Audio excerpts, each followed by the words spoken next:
Okay, this is the second in a series of sermons from the Native American Church of the Ghost Dancers, and today we're going to speak a little about definition, specifically the definition of what is a Native American, because that's obviously very relevant to a Native American church, Native American culture and tradition. I might first say that there's two or three words that are they're frequently used synonymously: American Indian, Native American, and Indigenous American. When we use the term American Indian, we're essentially applying it specifically just to people indigenous in the area of the nation state of the United States. Native American is a little bit more expansive. It applies not only to all indigenous peoples of North America, not only the United States, but also Mexico and Canada. Any person indigenous in North America is a Native American. When we use the term Indigenous American, it's even more expansive. It applies to all those who are indigenous to the Western Hemisphere, to the Americas. Now, the concept of Indigenous American is, from the Native American perspective, is that there are four root races, not three, as is generally conceived by Western European academia. And they do this to sort of marginalize and minimalize the fourth root race, the red or American root race, so that they can declare them as sort of a feral species and have a pretext to disenfranchise them and confiscate their property and disenfranchisement of their cultural traditions. This has been largely done from my estimation, from my perspective. That's the reasoning behind it. So Native Americans believe that there are four root races, and that's what we adhere to traditionally in this church, that there is a black, a white, a red, and a yellow, appertaining to the continents of Africa, Europe, Asia, and the Americas respectively.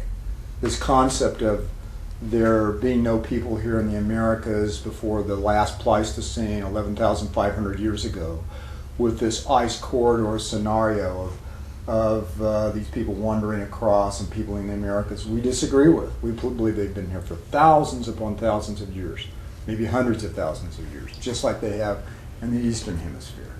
That's what our traditions say, that's what we believe. Now, there obviously was an enrichment of the genetic pool, and there probably was this ice corridor, and there were probably intermixings in both directions from the Americas into the Eastern Hemisphere and from the Eastern Hemisphere to the Western Hemisphere. It's also been hypothesized by such people as Thor Heyerdahl that there was a immigration from ancient Egypt into the Americas. There's also been hypotheses that there have been immigrations of Phoenicians, of ancient peoples from the British Isles, Prince Madoc, St. Brendan, into the Americas, and obviously the Viking, Eric the Red, Leif Erikson, their expeditions into Vinland, which was essentially the Americas. And that's probably all true. There's probably intermixture in both directions, but the base foundation root race is a root race in and of itself, the fourth root race of the Americas. And there were four watchers in the extra-mundane world that oversaw these four root races. The watcher of the red root race is principally been absent for the last several hundred years, and that's why the Native Americans, I believe, have been so repressed and marginalized and minimalized as a root race. But we'll get in, that's sort of a sermon in and of itself, so I don't want to get off on that tear right now. What we're essentially here today to do is to define what a Native American is, and it can be defined pretty much on three levels.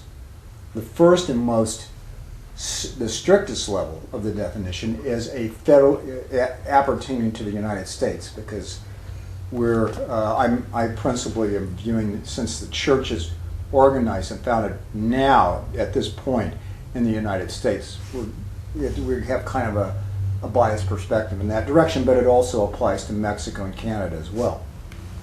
And this is the concept of a federally recognized American Indian.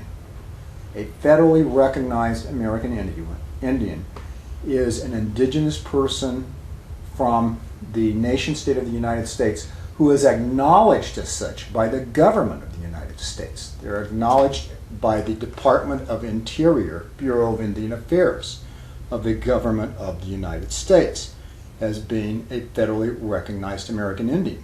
And they're given a blood quantum dependent upon these enrollments that the United States government has taken and kept in a very strict and legal fashion about who is and who is not Native American. The picture here is of one of the members of our church, Mark Sandoval, who is 4/4 and federally recognized. He is a federally recognized American Indian of 4/4 blood quantum with the Navajo Nation. He's a Diné. He's pictured here with Choctaw, who is the guardian guide of this church. He's a very powerful canine spirit. The canine spirit, especially among the Choctaws, it's very important to have them as a guardian or guide. So he's my principal guardian and guide. Mark just happens to be pictured here with him.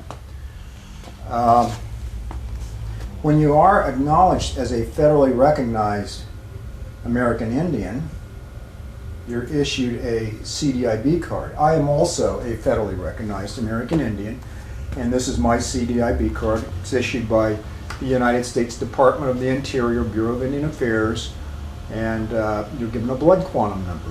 My blood quantum is 1/4. And I might say the way these blood quantums are calculated is in a very obscure fashion, designed to restrict the blood quantum to the minimal degree that they can, because if you drop below the 1/4 blood quantum, then a lot of the programs and privileges of being acknowledged as a Native American are diminished. So I am 1/4 blood quantum, and the way it's calculated is that you can only be enrolled with one tribe at a time. You could, for example, be a Choctaw. There are 4 different federally recognized Choctaw groups. For example, there's the Choctaw Nation of Oklahoma, which I'm a member of. There's also the Mississippi Band of Choctaws from Mississippi, the Moa Choctaws from Alabama, and the Jena Choctaws from Louisiana. Now you could be 4/4, 100% Choctaw, and only be allowed to be registered as 1/4 Choctaw if your grandparents were from one of each of these 4/4. They could be full bloods from one of each of these Choctaw groupings. So it's a very strict definition designed to limit the amount of blood quantum and therefore diminish the acknowledgement of who is and who is not a Native American.